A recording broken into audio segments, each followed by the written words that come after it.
Welcome back, folks, to the WP-Tonic This Week in WordPress and SaaS. It's episode 681. We got a fantastic guest. We got Ronnie Burt. He's the head of, I can never pronounce it, Sensei LMS and Automattic. I apologize about my pronunciation to the guest and to the tribe, but you all got used to my inability to pronounce things. I've also got my great co-host Andrew, who is not inflicted by this problem, thank God. It's a slight problem for a podcast host, isn't it? But we have to deal with this stuff. Ronnie, can you quickly give us a 10-15 second intro about yourself? Yeah, absolutely, and thank you very much for having me. I'm Ronnie Burt. I live in Austin, Texas. I've been in the WordPress world for quite a while now, and I'm currently, for the last 5 months, been at Automattic on Sensei LMS. And got Andrew, would you like to quickly introduce yourself to the tribe? Sure, I'm Andrew Palmer, Bertha.ai, and co-host today on Thursday. Looking forward to this because I'm going to ask a couple of questions. They're not drive-by shootings, don't worry, but it's about working remotely, which is what you guys do at Automattic, and you've kind of got that pretty much sussed. So I'm going to ask a couple of questions about that. Interesting. That sounds good. Before we go into the main part of the interview, we got a message from our major sponsor, Castos. We're coming back. Castos has got a great special offer for the tribe, plus some of the other great sponsors like Bertha. They've all got great special offers. Plus, I've got a list of recommendation of the best plugins and services to help you as a freelance WordPress professional or agency owner. You can get all these goodies by going to WP-Tonic/recommendations, and you find all the goodies there. Isn't that marvelous? So straight into it. So Ronnie, maybe give us a little bit more insight how you got into the crazy world of WordPress in general, Ronnie. Sure. Well, back in college and in university, I was lucky to be able to intern at what we called the Accessibility Institute at the University of Texas here in Austin. And I was basically doing website reviews for accessibility for different university websites and interpreting some automated reports and sending those off. And they were, that was kind of my first intro into the world of the web and work there. And got to know, they were using some technologies, movable type. This was before WordPress really existed, and kind of opened my eyes to the world of open source and all that sort of thing. And then when I graduated from university, I spent 6 years as a middle and high school math teacher, teaching algebra through calculus. But the whole time I was teaching, I had these side projects going on where I was building whatever I could think of, whatever I could find. Built a search engine for finding lesson plans for math teachers, building school websites as a freelancer. And that's really where I kind of got into WordPress. Actually, for some of the things that I was trying to build, came across WPMU Dev and became a member there. It's like one of the first thing I think I paid for, like as a plugin and service. And so I got on their mailing list and got an email one day that they were hiring for marketing person for, they had an education project, EduBlogs, that the same company owned. And I was familiar with EduBlogs. In fact, I was kind of building some things that were kind of similar. And I applied. I think they hired at least one, if not two other people before me that didn't work out. And so maybe 6 months later, I joined the team and was there about 12 years. And so the rest is really history. We grew from 5 or 6 freelancers. We were all, freelancers, most of us doing other side projects, to a company of 200 plus people working on WordPress projects. Oh, that's great. It's an amazing story, that WPMU dev story as well, isn't it? And I kind of want to go, I want to kind of leave the room, to what you've done to building us. Yeah, let's just build a search engine for a math project. Yeah, that'll be good. Well, I'm I not, and feel I'm not a developer, and that's why I rely on these. I rely on Google custom search and being able to embed that in a WordPress site and call it a day. And just try to crazy. just tape things together. That's what we all So, do. so do you want to ask the next question, Andrew? If I can find it, yeah, sure. Bear with me. So, the past 10 years, you've worked for a number, like you've said, WPMU Dev, you've worked for other companies and stuff like that, service providers. You're working for Automattic or working with Automattic, because I think that's the mantra, isn't it? We all work together. There's some cultural differences, and I kind of just alluded to that before we went on air, is you're a fully distributed workforce, pretty much. There's some people in an office somewhere, I think, I think that's even been closed down now in New York. You've worked for WPMU Dev, that's a distributed business as well. From the businesses that you've worked for or with that aren't distributed, what's the major cultural differences between those companies and any other company you've worked with in the WordPress arena? Yeah, I mean, most of my experience was with WPMU Dev, and that we were kind of a micro version and modeled a lot of what we did, either intentionally or just serendipitously off of what Automattic was doing. Fully remote, fully global, open source ethos, all that sort of stuff. Sure. There definitely are some differences.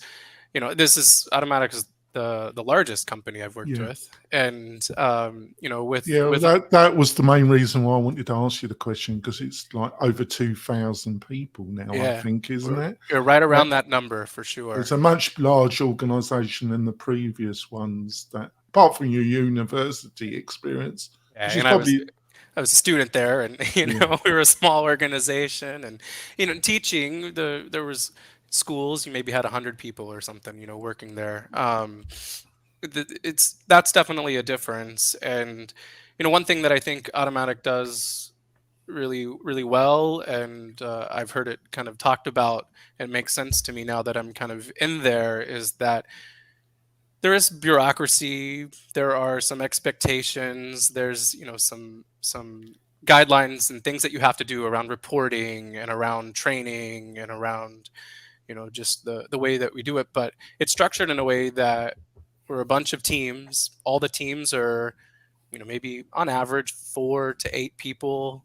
If you get bigger than that, you kind of split into teams, and it kind of, every team, if you zoom out, it's kind of like a fractal, is the way I guess I've heard Matt and others describe it, where no matter how far you zoom out, it looks the same. You zoom in, it looks the same. You have a lot of autonomy, a lot of freedom and flexibility within our teams, as long as we're kind of meeting these bigger parameters and guidelines, which seems to work well. And we had some of that at WPMU Dev as well, but it just maybe wasn't as standardized across what we were doing. We weren't as large.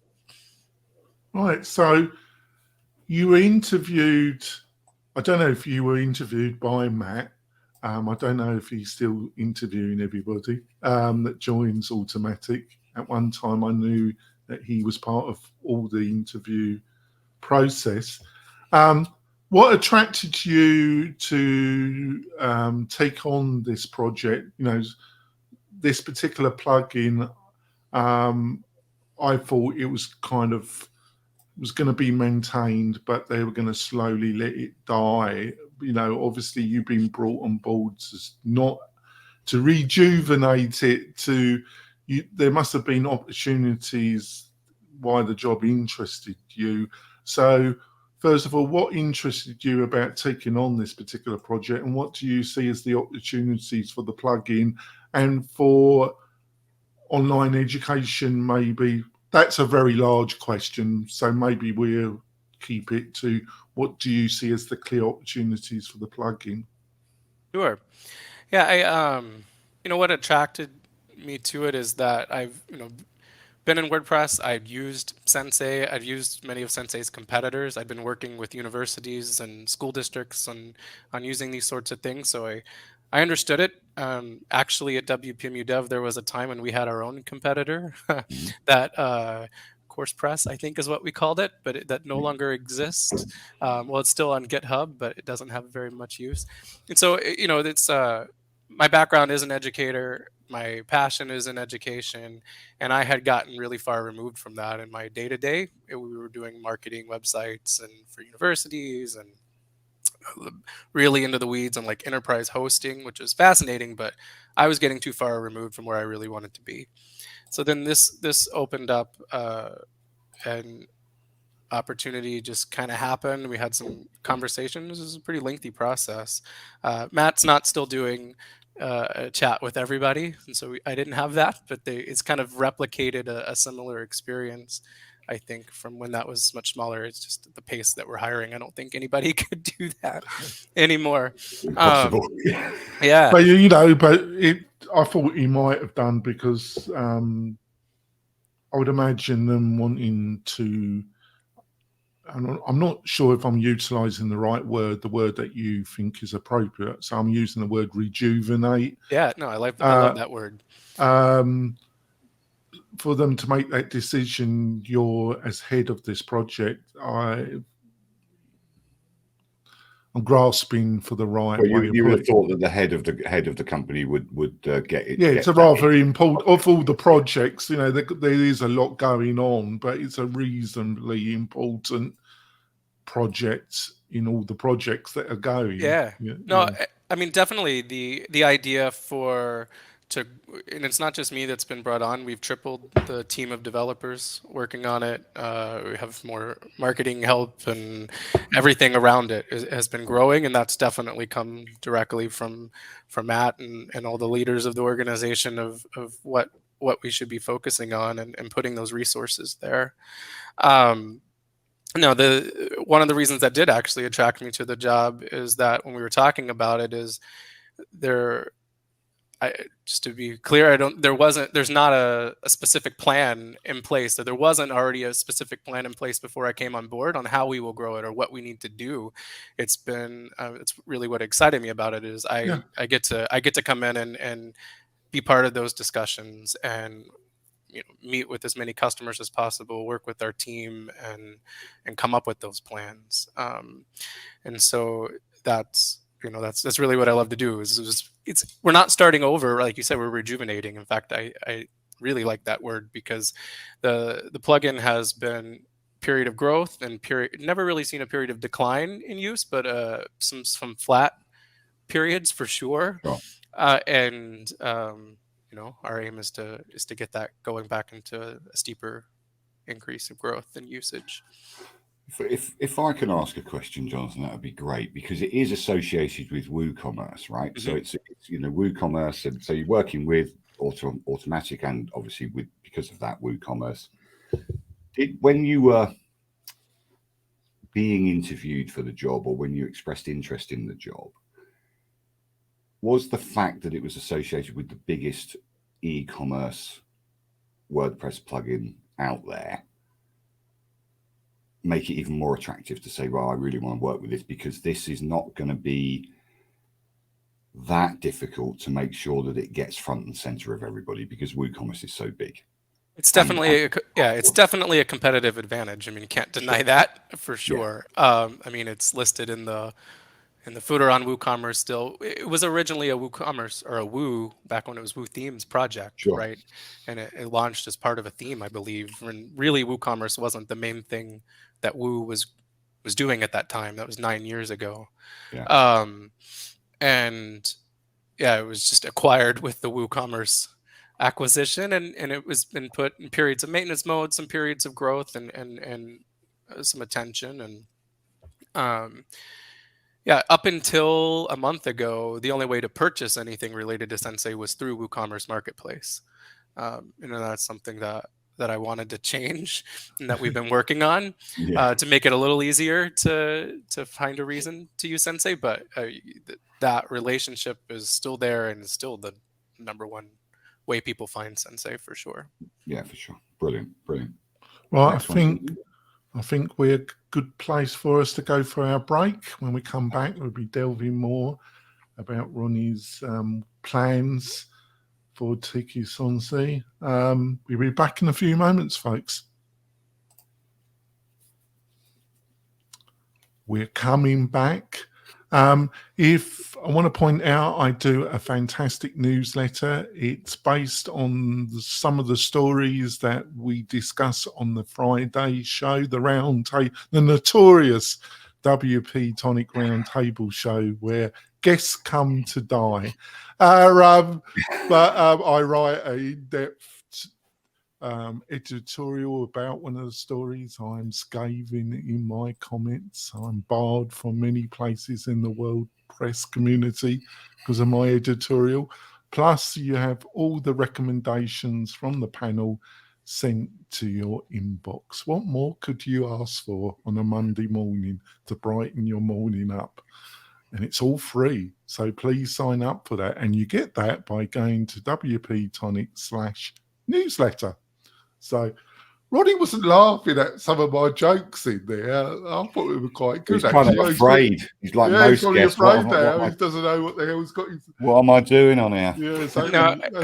That's what Andrew thinks every time he comes on this. So there we go.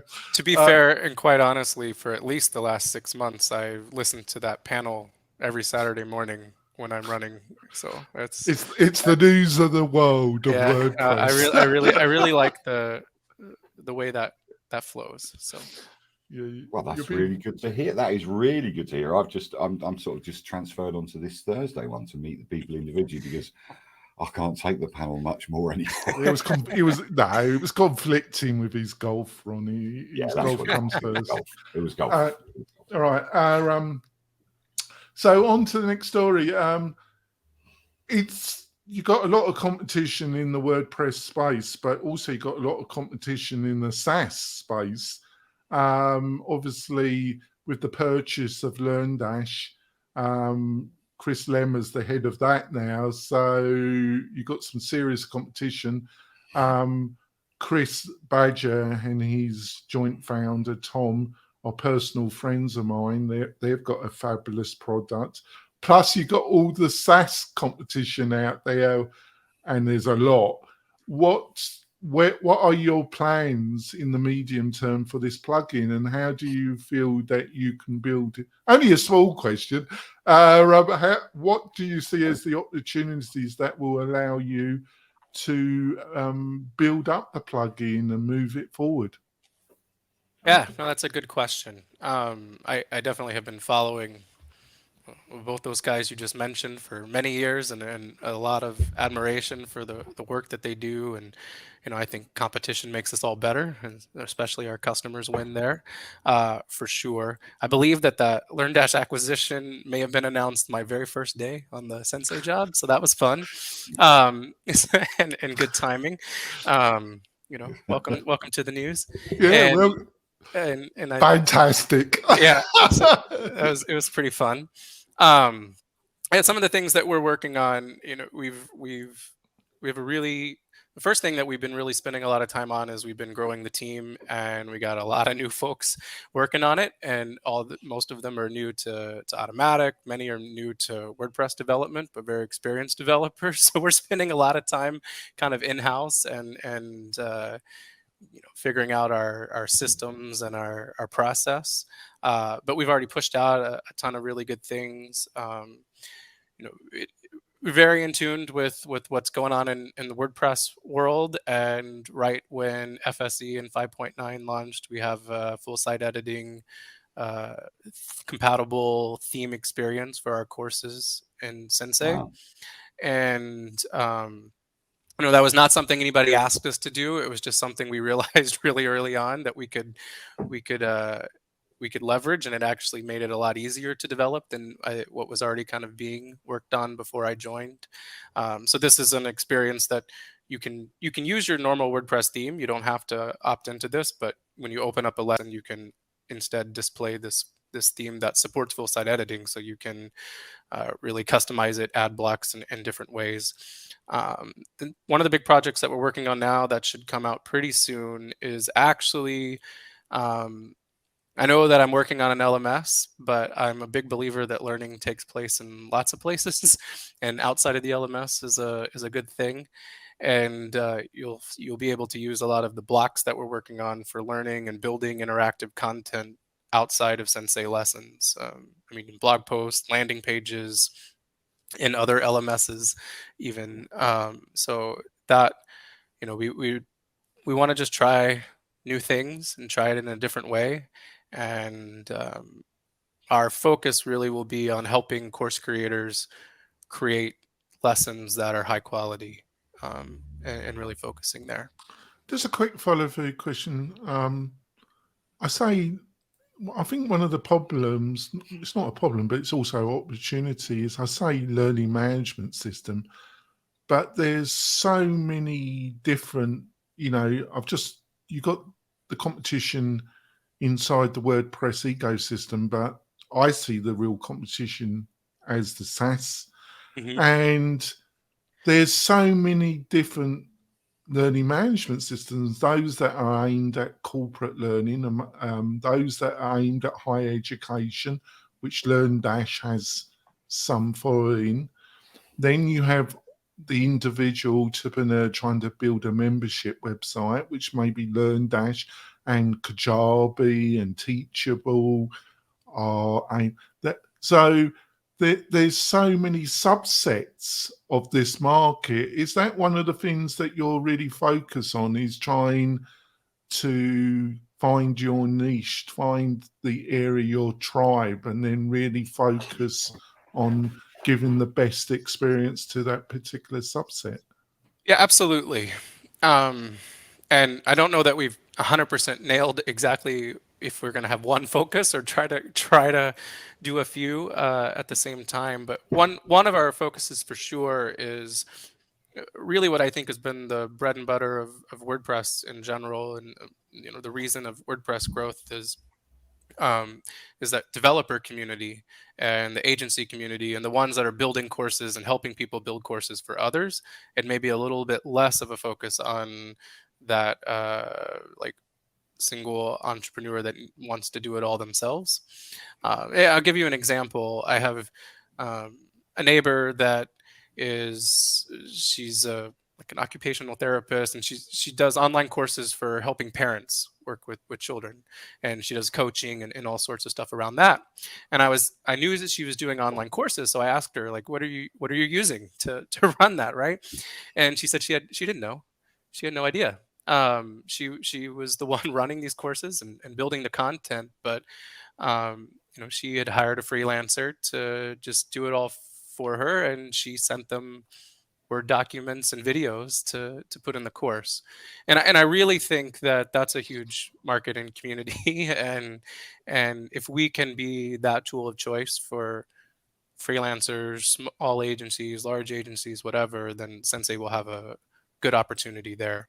And a big part of that is still making it simple enough to use and something an individual expert can use as well. But we're going to focus on that developer. Right, over to you, Andrew. Yeah, but do you think that's focused on price? Because you're not expensive, right? Right. And you totally integrate with WooCommerce. Yeah. From the off, you don't need any extra add-ons for that. I don't know. I'm not using. I used Sensei actually a few years ago. It was one of the first plugins I did use, but it was so long ago that I can't remember what it was about. But a lot of the LMSs, LearnDashes, and the ones we've mentioned, you have to buy an add-on to be able to charge for your courses. Is that the case with yours, or it just totally merges and you can use your it is. You do need the paid version, the pro version for that integration with WooCommerce. And then if you do want subscriptions or memberships, then you'll need those extensions as well. You'll need the WooCommerce subscription, which is expensive. It is. But you need that with anything else, really. You do. That is changing, and right now I believe it's only rolled out to US, but it should be rolled out soon. Where if you are using WooCommerce payments, you won't need that subscriptions extension. Yeah, because WooCommerce get a kickback from Stripe and the payment providers and stuff like that. So that helps there. But that's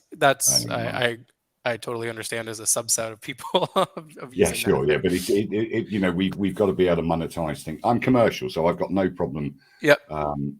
about people making money out of anything, especially if it takes down I think, you know, WooCommerce subscriptions is like $250 a year or something. It's quite a lot of money to be able to do something, and you can do that with Gravity Forms. You can fit, you know, you can do it with WS Form and things like that. So you can build in commissions. But on the face of it, Sensei is one of the more cost-effective plugins. If you then take in the WooCommerce add-ons, it becomes pretty much the same price as any other LMS out there. What are your thoughts on that pricing? And obviously with Woo Payments, you're going to storm it, really, aren't you? Yeah, I mean, I don't. Just in my first 5 months, we've been focusing on product and what we can build, and then we're going to have to figure out the pricing because that is such a complex thing. I don't have a specific like plan to, you know, double prices or anything like that. We're going to want to be competitive. We realize and totally appreciate that we have a reputation to rebuild to some extent, and you know, but I'd also, we're not going to undervalue ourselves and on purpose. I see a bright future because you've got the Jetpack video add-on as well that you can have, and all of that will help with the download speed or the reliability of the downloading the videos. Now you've got to look at these, John. You've got to look at these different advantages being part of Automattic. Personally, I don't see Jetpack as being an advantage, but that's my personal view. All the advantages of things that you can offer. Let's say, let's calm you down for a second.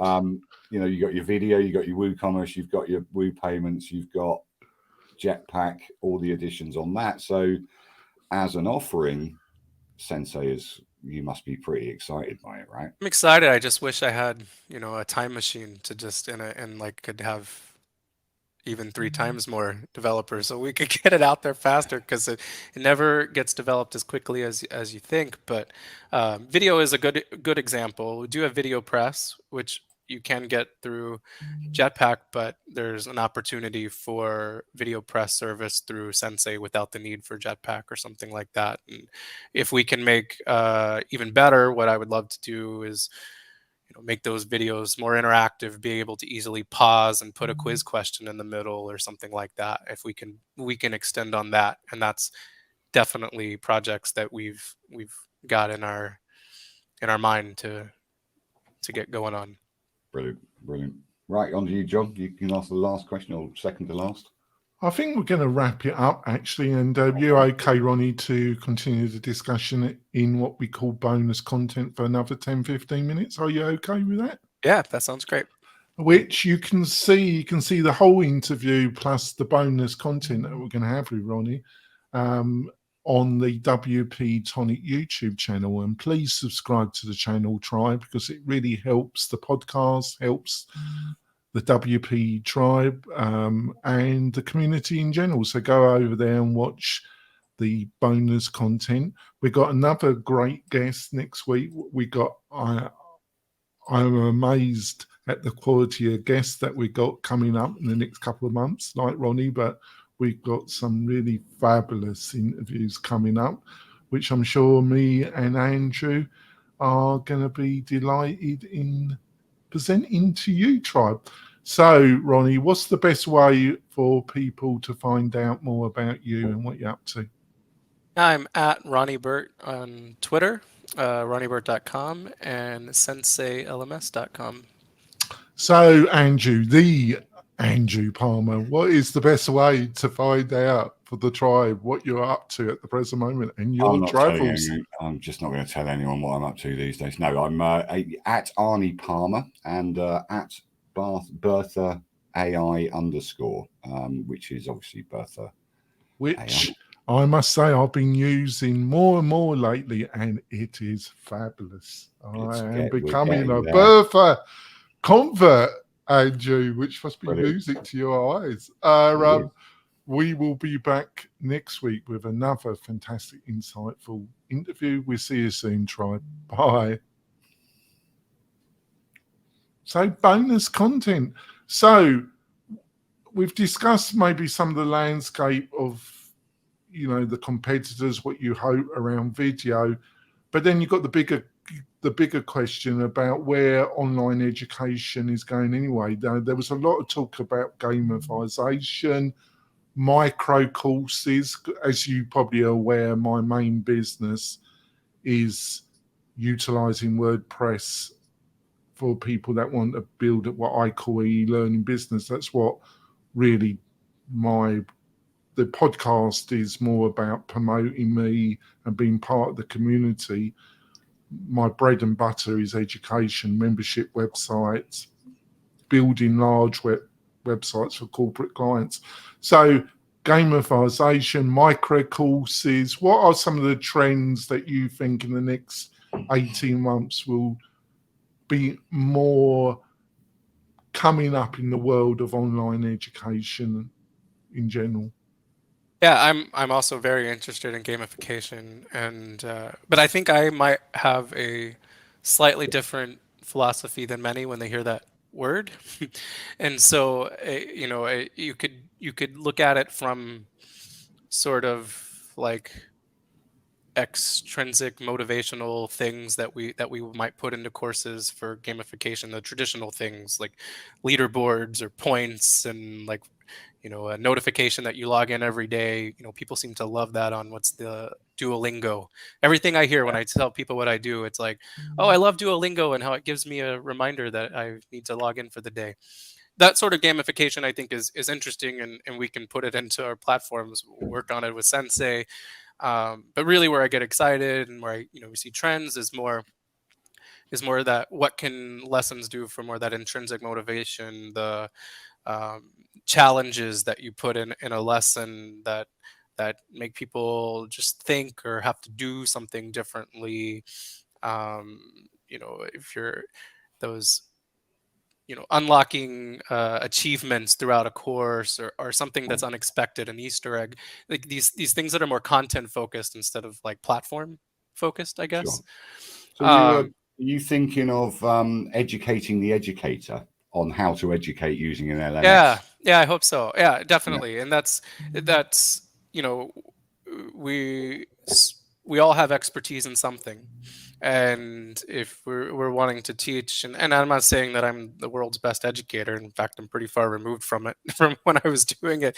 But one of my favorite things at Automattic, we have a few instructional designers who are professional educators, and that we collaborate with. And we use Sensei internally for all of our training, our onboarding, and your yearly updates that you have to do. And we have really smart folks working hard on building content for those things, for just internal training within Automattic.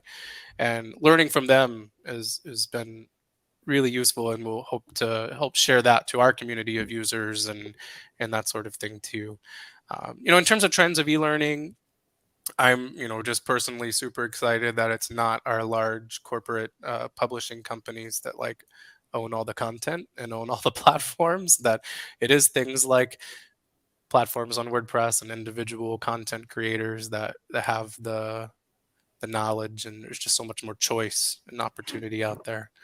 And that's we hope to be a big part of that trend.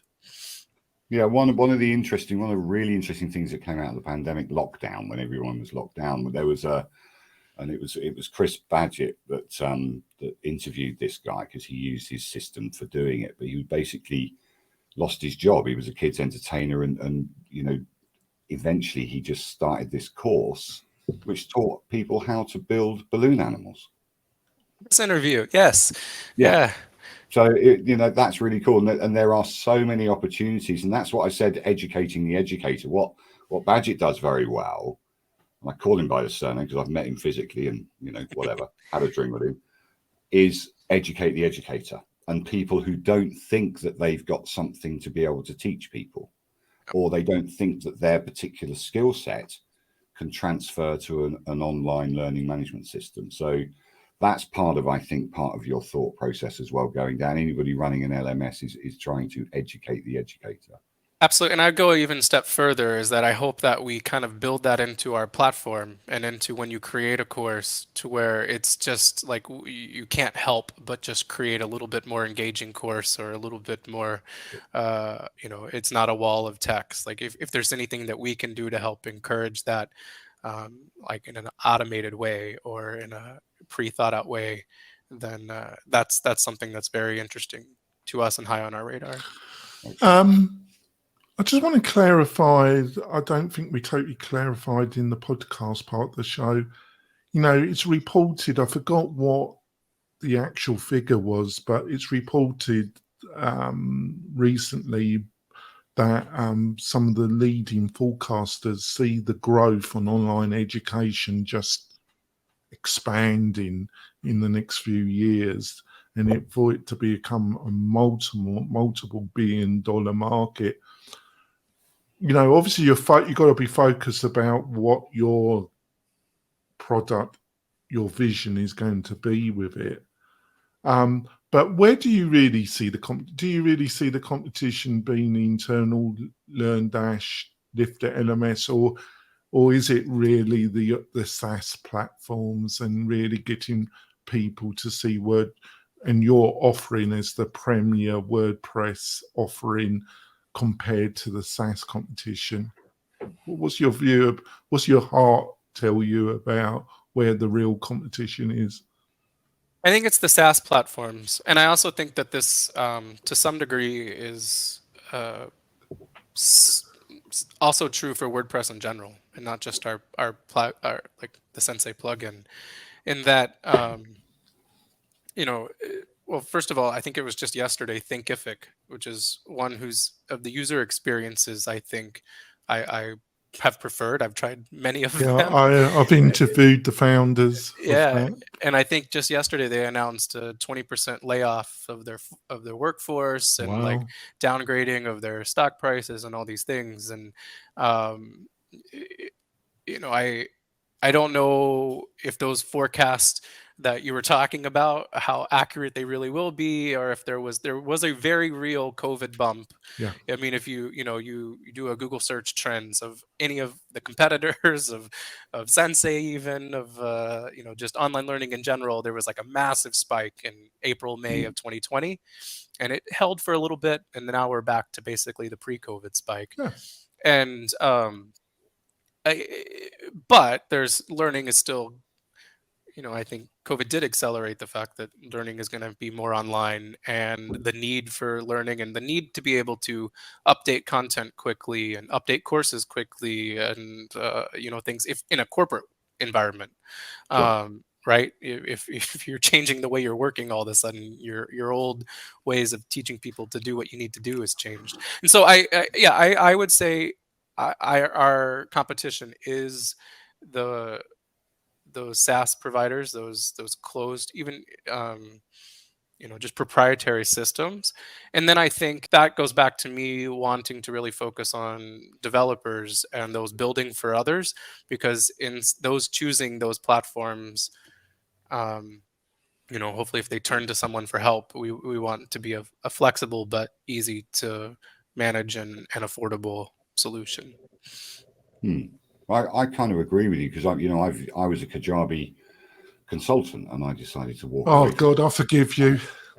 I'll tell you what, it's a great little system once you get used to it, but it's uneditable, or it's much better now. But there are lots of consultants out there making fortunes on charging 30 grand just to launch a 4-video course. It's crazy. It's a great platform, and the founders are great. Is that they are totally integrated within themselves. You don't have to go anywhere else. You've got Kajabi, you've got Thinkific, you've got your email system. You don't have to, attach MailChimp or ActiveCampaign or any one of the other mailing things. And that's where WordPress has, or any kind of plugin that works with WordPress or is built on WordPress. That's one of the things that we've got to get over. Oh, but Andrew, I have a solution, and it's called WP-Tonic. Exactly. As a user, I don't necessarily want to speak to you, but what I'm talking about is the integration of all the systems within WordPress that are perceived, if you're not a developer, they're perceived as roadblocks. So if you go to a Thinkific or a Teachable or a Kajabi, it's all there. I've got my email marketing done. I've got this sorted. I've got my membership sorted. I've got the payment sorted. And yes, it's difficult to start it off, and I may have to pay a consultant 2 to 10 grand to set up my course, but it's not too dissimilar to setting up an LMS within WordPress. So those are the things that I'd like to see, and that's what I'm interested in. Why I was particularly interested in you being on here today was because of the association with Automattic and the video press and all the kind of things that you can. And guess who also owns MailPoet, right? So you have a particular advantage where you are working in the same company with products that align particularly well with your own product. So that's why that's where I'm going is Sensei going to become a SaaSified version that you can plonk it into WordPress and you'll have your MailPoet, you'll have your video press, you'll have your gamification, you'll have your storage, your CDN, your everything. That's what I'm thinking. You must be thinking, yeah, he's right. Yeah, no, that's definitely something we've talked a lot about. It's not something that will be out there tomorrow or this year, but it is something that we want to work towards. I think there are also completely opposite directions that we could go, maybe in parallel. But one of the stated goals of Gutenberg in the project is the potentially having it outside of WordPress be used. I mean, it's already possible to use it in Drupal, right? And we're focusing a lot on these blocks that we think will be really useful to people creating courses. And so maybe there's Sensei blocks and Gutenberg and a something like a Moodle or something like that. That could be, or a Squarespace or a Wix or exactly. And these aren't necessarily competing things that we can work on both. But I don't know how successful either is going to be. I don't have like a real hard plan for getting it into something like a Moodle, but that's a stated goal that we have. And I would also, from thinking back to my days at WPMU Dev, that was something we kind of tried to do and did do to a lot of extent. We had like a solution for everything, the security, performance, and you could there's hosting offer, and it is really solid, and a lot of people love it. But one thing that you find is that everyone wants best in class of all of these things, right? Sure. And that becomes really hard. And so, yes, Automattic, we have all of these plugins, and many of them are really strong. And maybe best in class isn't even the right word. It's just that there's one particular feature that you want in another one. Well, then the whole thing breaks down. But that's why WPMU Dev made the decision to not throw them away, but kind of to archive them to. There's a phrase, and I can't get it, but to put them to sleep for a while, or just say, right, you want them there, but you're not going to get any support. You're just going to just throw them over there and use at your own peril. Which I hope doesn't happen to any kind of well-known plugins out there. But the point about Gutenberg being everywhere is exciting. You've got Thrivecut. I mean, I don't think you've made the wrong decision by going into LMS, or I think there's still room for even more LMS if it's a particular niche down, because Thrivecut, who are a great payment situation, they've just launched Learn. Just launched like three months ago, so it totally embeds itself into Thrivecut as well. So there are opportunities out there for more learning. Lifter LMS do very well indeed. It depends on your marketing effort and your visibility and making sure that you are out there completely, and that's where you have a little bit more of an advantage because of the Automattic and the WooCommerce selection. But like I said, Andrew, it's a very diverse, very fragmented, market where you got the people like that want to use Kajabi, in which is very the Pat Flynn, the online influencer, they want to market a course. Then you've got the corporate world, which because of through COVID had to invest more. Then you got the whole professional educational market, which Ronnie knows something about as well. Do you think, Ronnie, just one more question and we'll let you go because obviously you've got a lot of work to do. Is basically, I think in the more professional educational world, I think for a long time, I think online courses was seen as a cost saver, was a way of reducing cost, and it was done kind of quasi on the cheap, and the quality and the ends. It gave online education a bit of a bad rap. I come from the UK, and so does Andrew, obviously. We got a thing called the Open University, which was pioneers of radio, television, and in-person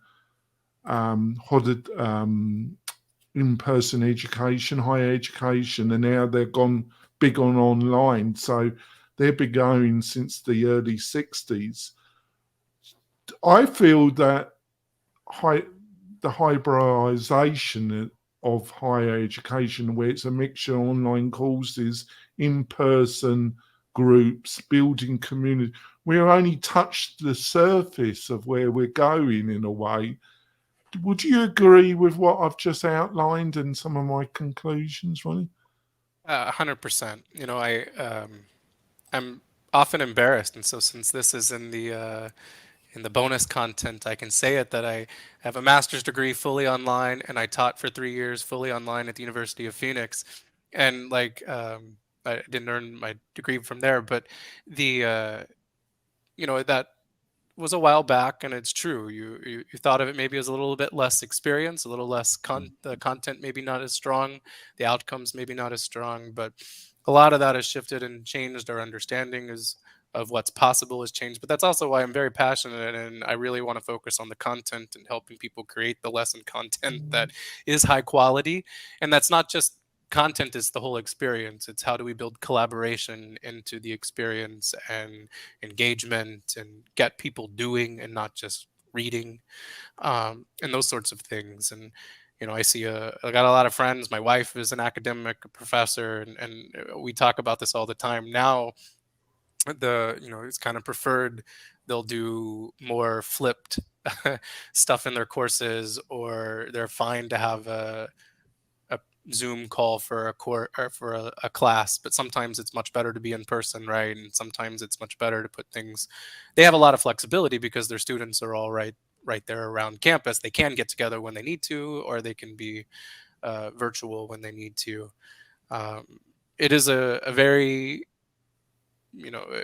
there's a lot of unknowns still how that's going to shake out, both in I think higher ed and in general. Is it linked? Because I've done some research in this. Am I correct that we don't fully understand how people really learn? The we know it's a mixture of genetics, environment, personal motivation, quality of resources, the quality of the instructor of the course.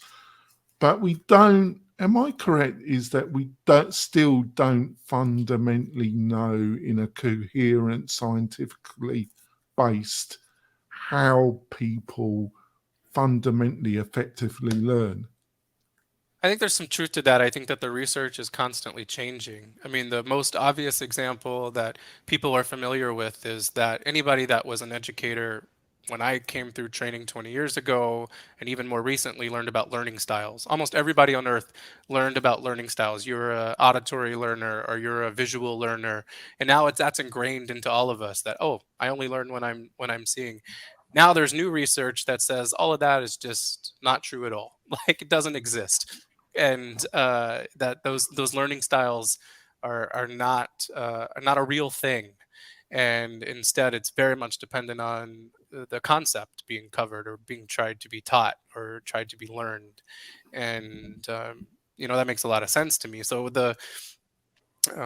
you really have to start with what do you want someone to get out of a course? Is it to know a specific skill? Is it to be able to demonstrate that skill, which is different?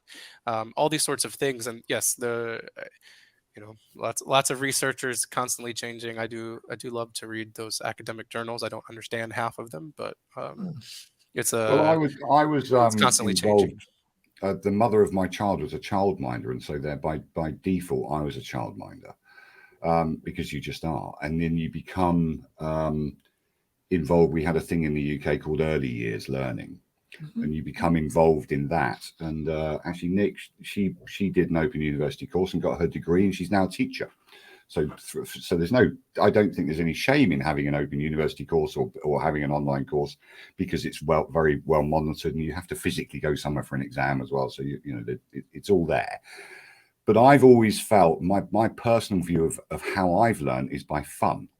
So in a former life, I was a chef, and I went to a college to learn how to be a chef, and my tutors were always. It was always fun. There was, we showed how to make mistakes. If we burnt things, they burnt things on purpose. They'd walk past the oven and just open the door so that your cake wouldn't rise and all that kind of stuff, because it was a fun learning environment. And I think one of the best ways to teach people is to make it educate, entertain, and inform. Those are my three keywords for anything I do online. And I think we've got an opportunity to open up to people with online learning, is to have the entertainment, the education, and the informing bit in different chapters, in different sections, with the gamification. That can be a bit of fun. Oh, this is a fun course. I'm going to get another 5 points if I complete it to this stage. And I think that's the benefit of online learning, is that we're not restricted to a particular teaching style. You remember your boring teacher. You didn't learn anything in that boring teacher's lesson, right? You just didn't, because that teacher was just, oh, really? You remember your drama teacher because it was entertaining, and your English teacher because they read from novels and different kind of entertaining things. And I bet you remember your English literature classes better than you remember your geography classes, for instance, because it's just not entertaining. So that's where LMS is going to go, right? That's because you've got the opportunity to keep people engaged. I think you made a really fantastic point. The only thing, as you were saying, and I do totally agree with you, but it's kind of my own background, because I have dyslexia, and when I kind of self-educated myself through Radio 4, but when I do read a book, I have to put about 5 to 6 times the mental energy to actually read a book from one cover to the other. It takes me a lot longer, and I have to put a lot more effort and go back to it and reread it, which seems to be a problem, especially if you're in a normal traditional university, because the reading list is ridiculous, right? But the benefit is that if I do spend that time, I know everything about that book. I can recite parts of that book. I can recite whole sections of that book, and I haven't got a photo, but I've read it and I've studied it so much that I literally have thought. So we do have this notion that if we can cut this, if we can cram enough quicker, that will give us understanding, and I'm not too sure about that. So that's one of the other things, which gamification and micro courses have that, to me, that tinge that if we can cram more and more in and break it up and cram, that we get the end result. And I'm not totally sure about that. So that's my waffling. We're going to finish it now. You have to come back, Ronnie. I could talk hours about this. And hopefully you'll consider coming back later on in the year and we'll have another conversation, Ronnie. Absolutely. We're going to call it a day, tribe. We'll be back next week. We'll see you soon. Bye. See you later. Cheers.